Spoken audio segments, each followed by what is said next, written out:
Alright, सो अभी तक हमने देखा हाइड्रोजन बॉन्डिंग एक स्पेशल टाइप ऑफ बॉन्डिंग है जिसमें हाइड्रोजन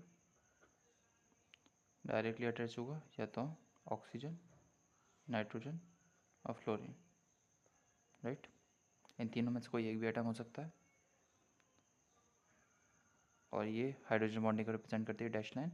और यहाँ पर एक ऐसा एटम होना चाहिए या तो उसके ऊपर लोन पेयर हो या फिर उसकी इलेक्ट्रोनेगेटिविटी हायर हो, क्योंकि इलेक्ट्रोनेगेटिविटी हायर होगी तो क्या होगा, फिर से स्लाइड नेगेटिव चार्ज डेवलप होने लगेगा, राइट। और लोन पेयर होगा तो ऑब्वियसली उसके पास इलेक्ट्रॉन्स हैं, तो वो इलेक्ट्रॉन्स इसकी तरफ अट्रैक्ट हो सकते हैं या फिर इलेक्ट्रोनेगेटिव होने की वजह से इसके आसपास इलेक्ट्रॉनिक चार्ज बढ़ जाएगा तो वो इसकी तरफ अट्रैक्ट हो सकते हैं, और पॉजिटिव और नेगेटिव चार्ज अट्रैक्ट होते हैं, इसलिए एक बॉन्ड फॉर्म होगा, राइट। नाउ अब ये क्वेश्चन आ सकता है कि ऑक्सीजन, नाइट्रोजन और फ्लोरीन ही क्यों, और कोई एटम क्यों नहीं। तो हाइड्रोजन बॉन्डिंग जो है कुछ फैक्टर्स पर डिपेंड करती है ना, वो फैक्टर्स हम पढ़ लेते हैं। ये उसके कुछ फैक्टर्स हैं। तो सबसे पहले हाइड्रोजन बॉन्डिंग जो इफेक्ट होती है वो होता है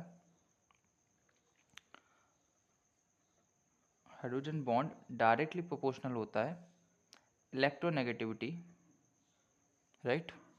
इलेक्ट्रोनेगेटिविटी जितनी ज़्यादा होगी इस वाले एटम की उतना ज़्यादा hydrogen bonding strong hydrogen bonding form होगा। और दूसरा एटॉमिक साइज, एटॉमिक साइज। लेकिन जैसा हम देख सकते हैं हाइड्रोजन बॉन्डिंग डायरेक्टली प्रोपोर्शनल है इलेक्ट्रोनेगेटिविटी की, लेकिन इन्वर्सली प्रोपोर्शनल है एटॉमिक साइज के।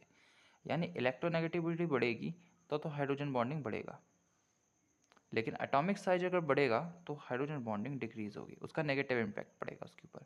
तो हमको एक ऐसा एटम चाहिए जो साइज में छोटा हो, जो साइज में छोटा हो लेकिन उसकी इलेक्ट्रोनेगेटिविटी ज़्यादा हो। इलेक्ट्रोनेगेटिविटी कैसी होनी चाहिए, ज़्यादा होनी चाहिए, लेकिन साइज कैसा होना चाहिए, साइज छोटा से छोटा होना चाहिए, राइट। अब हमने पीरियोडिक टेबल देखी अपनी, राइट। और जब हम पीरियोडिक क्लासिफिकेशन और पीरियोडिक टेबल पढ़ रहे थे तो हमने उसमें से कई सारी प्रॉपर्टीज़ देखी थी। तो हमने देखा था कि आपकी जो इलेक्ट्रोनेगेटिविटी है वो लेफ़्ट टू राइट इंक्रीज़ होती है और टॉप टू बॉटम डिक्रीज़ होती है, यानी कि बॉटम से अप की तरफ इलेक्ट्रोनेगेटिविटी इंक्रीज़ होगी, है ना। यानी सबसे जो इस तरफ एटम्स होंगे वो सबसे ज़्यादा इलेक्ट्रोनेगेटिव होंगे। लेफ़्ट टू राइट जाओ तो इलेक्ट्रोनेगेटिविटी इंक्रीज़ होगी, टॉप बॉटम टू टॉप जाओ तभी इलेक्ट्रोनेगेटिविटी इंक्रीज़ होगी। यानी ये जो कॉर्नर में जो बच जाते हैं इनकी इलेक्ट्रोनेगेटिविटी सबसे ज़्यादा होती है। दूसरा एटॉमिक साइज। एटॉमिक साइज हमने देखा था जब हम लेफ़्ट टू राइट जाते हैं तो एटॉमिक साइज डिक्रीज़ होता है, यानी यहाँ पर सबसे बड़ा एटम, फिर छोटा, उससे छोटा, उससे छोटा, उससे छोटा, इस तरह से एटॉमिक साइज डिक्रीज़ करता चला जाता है और top to bottom atomic size increase होता चला जाता है,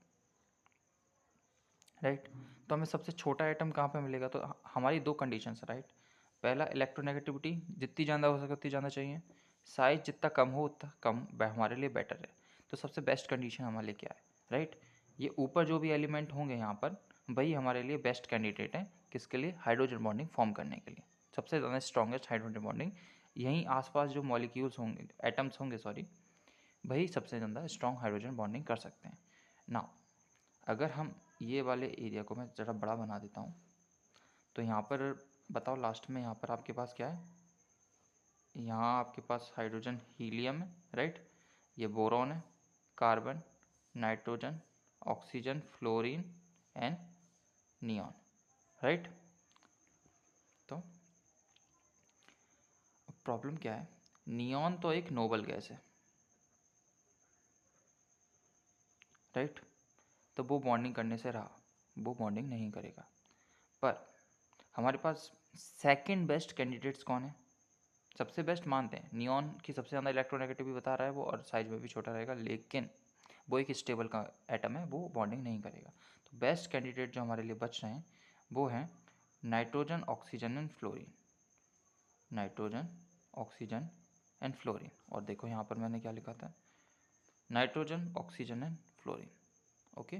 So now you have the answer that why we haven't taken any other compound other than nitrogen, oxygen and fluorine. Okay, क्योंकि इलेक्ट्रोनेगेटिव भी है, इनका साइज भी छोटा है, तो ये बहुत स्ट्रांगली एक पार्शियल नेगेटिव चार्ज एक्वायर कर सकते हैं। और हाइड्रोजन इसका बिल्कुल अपोजिट है, राइट, क्योंकि वो बहुत ही ज़्यादा इलेक्ट्रोपॉजिटिव एटम है, राइट। हमने इलेक्ट्रोपॉजिटिविटी के बारे में जब हम पढ़ रहे थे तो बेसिकली क्या होता है इलेक्ट्रोपॉजिटिविटी मतलब कोई भी एटम है तो उसमें से अगर इलेक्ट्रॉन उसके आउटर मोस्ट ऑर्बिट में है, वो कितनी आसानी से बाहर आ जाते हैं उसके गैसियस फॉर्म में, उसको हम इलेक्ट्रोपॉजिटिविटी कहते हैं। और हमने देखा था कि एस ब्लॉक के जो एलिमेंट होते हैं आपके, वो हाईली इलेक्ट्रो पॉजिटिव होते हैं, राइट, यानी बहुत जल्दी वो प्लस चार्ज एक्वायर कर लेते हैं। लेकिन ये पूरी तरीके से प्लस चार्ज एक्वायर नहीं करेगा, इसमें क्या करेगा, स्लाइट पॉजिटिव चार्ज ये बहुत आसानी से एक्वायर कर लेगा, राइट। और एक बार प्लस और माइनस, और यहाँ पर आपके पास या तो इलेक्ट्रॉन के ऊपर लोन पेयर होगा जैसे कि मैंने बताया, या फिर उसके ऊपर पार्शियल नेगेटिव चार्ज होगा। तो क्या होगा, पॉजिटिव नेगेटिव चार्ज क्या होगा, मान लेते हैं इसके ऊपर पार्शियल नेगेटिव चार्ज है, लोन पेयर वाली कंडीशन नहीं है, लोन पेयर वाली कंडीशन होगी तब भी हमारे पास बेसिकली नेगेटिव चार्ज आना है, ये इससे अट्रैक्ट होगा। और जब से भी अट्रैक्शन हुआ, अट्रैक्शन को ही तो हम क्या कहते हैं, एक बॉन्ड फॉर्म होना, राइट। सारे के सारे बॉन्ड क्या है, बेसिकली अट्रैक्टिव फोर्स हैं दो एटम्स के बीच में। ना अब सेकंड कंडीशन जो है, जो हमें पढ़ना है, दैट इज हाइड्रोजन बॉन्डिंग और किन किन चीज़ों पर डिपेंड करती है, वो है आपका ज्योमेट्री पे। Okay, it depends on the environment,